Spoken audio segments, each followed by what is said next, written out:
परिचय। हे रश्मि, मधुमक्खी के छत्तों में उन छेदों को देखो। हाँ, मधुमक्खियाँ कितने सुंदर छत्ते बनाती हैं। क्या तुमने उन छत्तों पर ध्यान दिया है? वे एक प्रतिरूप में हैं। हाँ, वे एक प्रतिरूप में हैं। प्रकृति में हम बहुत सी चीजों में प्रतिरूप प्राप्त कर सकते हैं। चीजें जैसे? जैसे पाइन कोन। वाह, मैंने पहले कभी इस प्रतिरूप पर ध्यान नहीं दिया था। हमारे गणित के अध्यापक ने हमें इनमें से एक प्रतिरूप के बारे में पढ़ाया था, जो उत्तरोत्तर पद अपने से पहले के पदों में एक निश्चित संख्या जोड़ने से प्राप्त होते हैं। ये मजेदार है। मैं भी ऐसे प्रतिरूपों के बारे में जानना चाहती हूँ। ठीक है, तो आओ मैं तुम्हें इसके बारे में विस्तार से बताता हूं। उद्देश्य। इस पाठ के अंत में आप निम्न करने में सक्षम हो जाएंगे: समांतर श्रेणी की व्याख्या करना, पदों और सार्वअंतर को परिभाषित करना, समांतर श्रेणी का व्यापक रूप लिखना, समांतर श्रेणी का nवां पद ज्ञात करना, दी गई समांतर श्रेणी के प्रथम n पदों का योग ज्ञात करना, समांतर श्रेणी से संबंधित उदाहरणों को हल करना।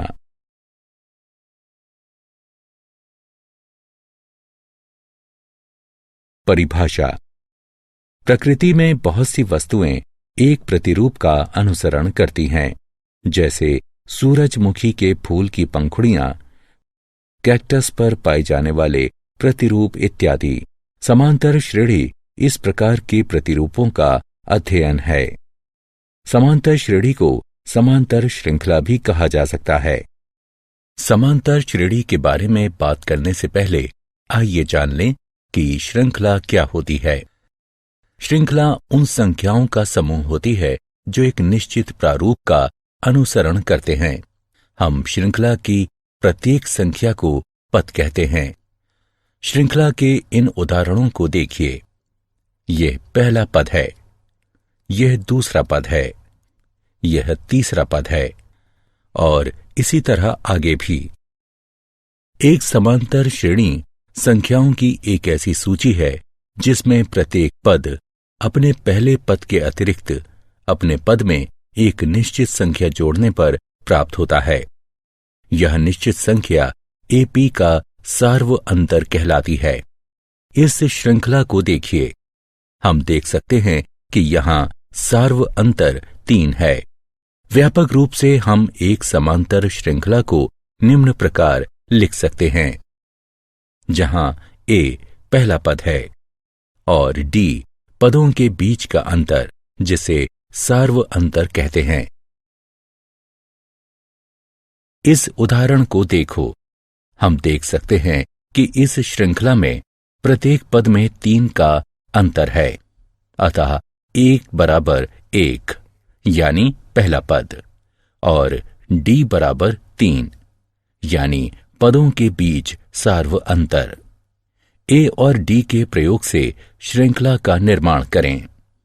हम जानते हैं कि AP A जमा D, A जमा 2D, A जमा 3D आदि है।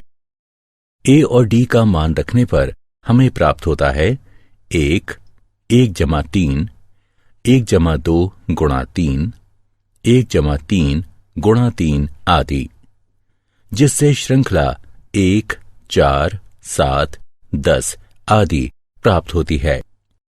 समांतर श्रेणियां 2 प्रकार की होती हैं: परिमित समांतर श्रेणियां और अपरिमित समांतर श्रेणियां। वह समांतर श्रेणी जिसमें पदों की संख्या परिमित होती है या जिसमें एक अंतिम पद होता है, उसे परिमित समांतर श्रेणी कहते हैं। और समांतर श्रेणी जिसमें पदों की संख्या अपरिमित होती है या जिसमें कोई अंतिम पद नहीं होता, उसे अपरिमित समांतर श्रेणी कहते हैं। यहां अपरिमित समांतर श्रेणियों के कुछ उदाहरण हैं। अब इस श्रृंखला को देखिए। क्या आप सार्व अंतर बता सकते हैं? हाँ, आप सही हैं। इसका सार्व अंतर ऋण 3 है। सामान्यतः एक AP, A1, A2 आदि के लिए हमारे पास 1D बराबर AK जमा 1 ऋण AK होता है, जहां AK जमा 1 और AK क्रमशः K जमा 1वां और Kवां पद होते हैं।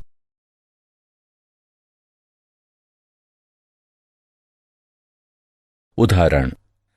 आइए कुछ उदाहरण हल करें। इस श्रृंखला को देखिए। हम ज्ञात करेंगे कि ये संख्याएं AP बनाती हैं या नहीं।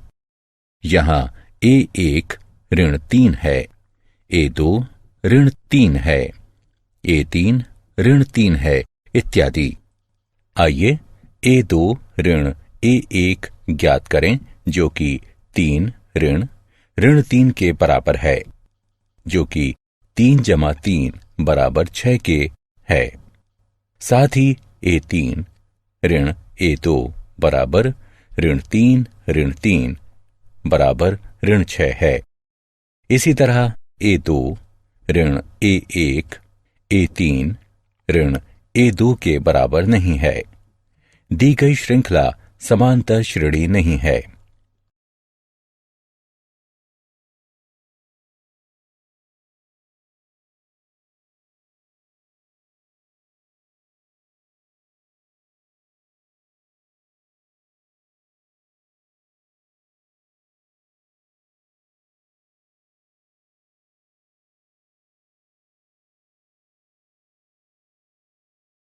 एक AP का nवां पद।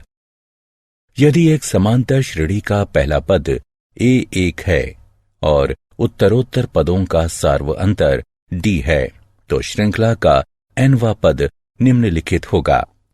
हम जानते हैं कि इसे AP का व्यापक पद AN कहते हैं।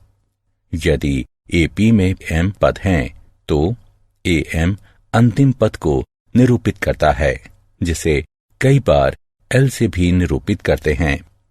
आइए अब nवां पद के सूत्र के प्रयोग से दी गई AP का 8वां पद ज्ञात करें। यहां A बराबर 2, D बराबर 7, घटा 2 बराबर 5 और N बराबर 8 है। हम जानते हैं कि AN बराबर A जमा N घटा 1 D। अतः A8 बराबर 2 जमा 8 ऋण 1 गुणा 5 बराबर 2 जमा 35 बराबर 37। अतः दी गई AP का 8वां पद 37 है।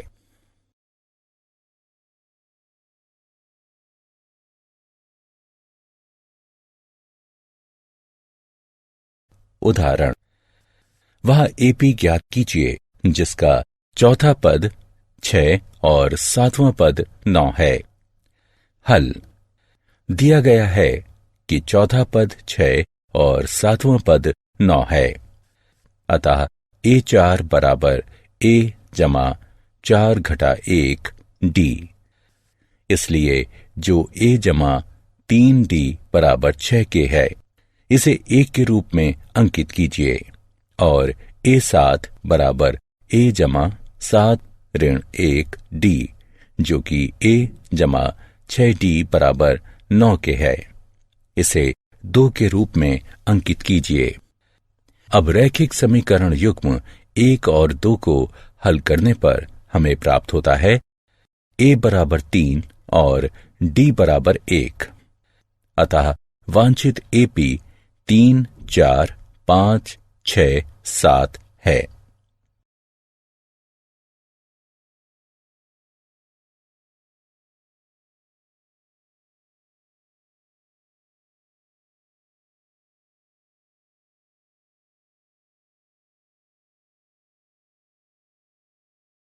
AP के प्रथम n पदों का योग। हम जानते हैं कि AP का nवां पद AN बराबर A1 जमा N ऋण 1 D होता है। मान लीजिए कि एपी के प्रथम n पदों का योग s है, अतः हमारे पास है s बराबर a जमा a जमा d जमा a जमा 2d जमा इत्यादि जमा a जमा n ऋण 1 d। इसे 1 के रूप में अंकित कीजिए। अब हम इन पदों को उल्टे क्रम में लिखेंगे, अतः हमें प्राप्त हुआ s बराबर a जमा n ऋण 1 d जमा a जमा n ऋण 2 d जमा इत्यादि जमा a जमा d जमा a। इसे 2 के रूप में अंकित कीजिए। अब एक और 2 का योग करने पर हमें निम्न प्राप्त होगा। ये एपी के प्रथम n पदों का योग है। इसे हम निम्न रूप में भी लिख सकते हैं। हम जानते हैं कि a जमा n ऋण 1 d a n है, अतः s हो जाता है n बटे 2 गुणा a जमा a n। हम अंतिम पद a n को l के रूप में भी लिख सकते हैं, अतः s हो जाता है n बटे 2 गुणा a जमा l। हम इस परिणाम का प्रयोग उस समय कर सकते हैं जब AP का प्रथम और अंतिम पद ज्ञात हो और सार्व अंतर ज्ञात नहीं हो।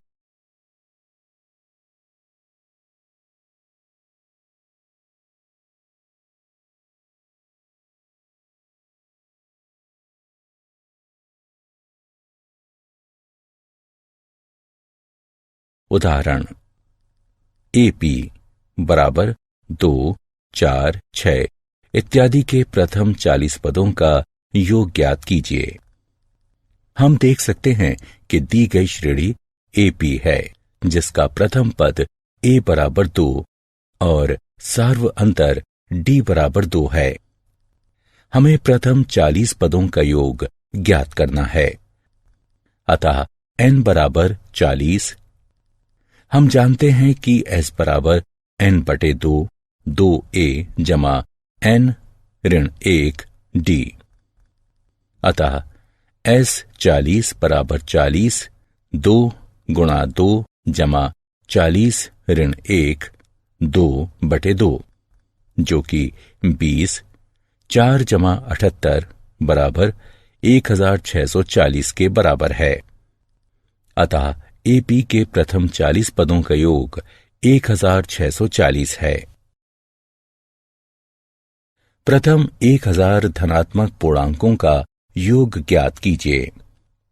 मान लीजिए कि s बराबर 1 जमा 2 जमा 3 जमा इत्यादि जमा 1000। AP के प्रथम n पदों के योग का सूत्र प्रयोग करने से हमें निम्न प्राप्त होगा और n का मान रखने पर निम्न। यह 500 गुणन 1001 के बराबर है, जो कि 500,500 होता है। अतः प्रथम 1000 धनात्मक पूर्णांकों का योग 500,500 है।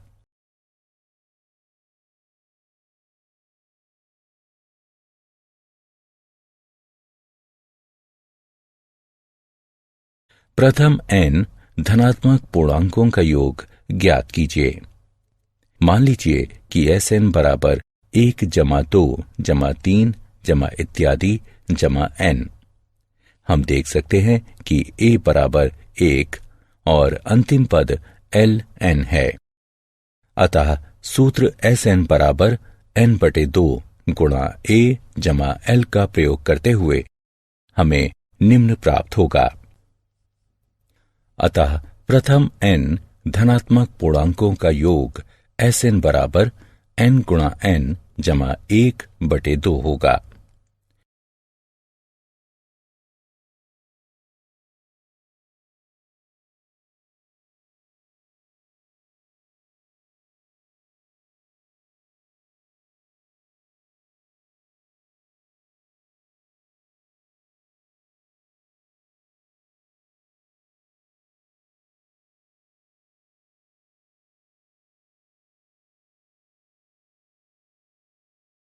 उस एपी के प्रथम 19 पदों का योग ज्ञात कीजिए जिसका nवां पद 2n जमा 1 है।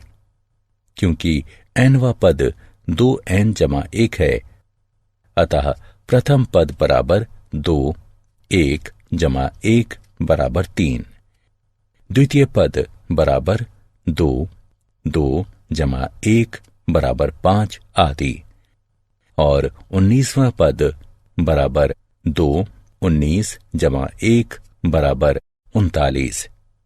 अतः संख्याओं की सूची जो हमें प्राप्त होती है 3, 5, 7 इत्यादि 39। अब S19 ज्ञात करना है। हमारे पास है n बराबर 19, a बराबर 3 और l बराबर 19। अतः S19 बराबर 19/2 गुणा 3 जमा 39 है। यहाँ 19/2 गुणा 42 के बराबर है। अतः एपी के प्रथम 19 पदों का योग 399 है। क्या आप जानते हैं एपी का nवां पद उसके प्रथम n पदों के योग और प्रथम n-1 पदों के योग का अंतर होता है, यानी an बराबर Sn-Sn-1।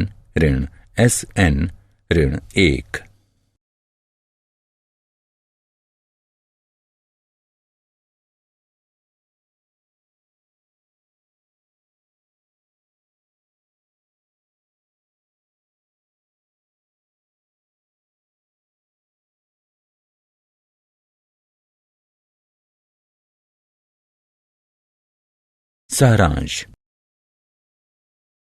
आइए हमने जो कुछ सीखा है उसे संक्षेप में दोहराएं। एक समांतर श्रेणी संख्याओं की एक ऐसी सूची है जिसमें प्रत्येक पद अपने पहले पद के अतिरिक्त अपने पद में एक निश्चित संख्या जोड़ने पर प्राप्त होता है। निश्चित संख्या d को सार्व अंतर कहते हैं। एपी का व्यापक रूप a जमा d, a जमा 2d, a जमा 3d आदि होता है। एक एपी जिसका प्रथम पद a और सार्व अंतर d हो, उसका nवां पद या व्यापक पद an बराबर a जमा n-1 d होता है। एपी के प्रथम n पदों का योग निम्न होता है। यदि l परिमित एपी का अंतिम पद यानी nवां पद है तो एपी के सभी पदों का योग निम्न होता है।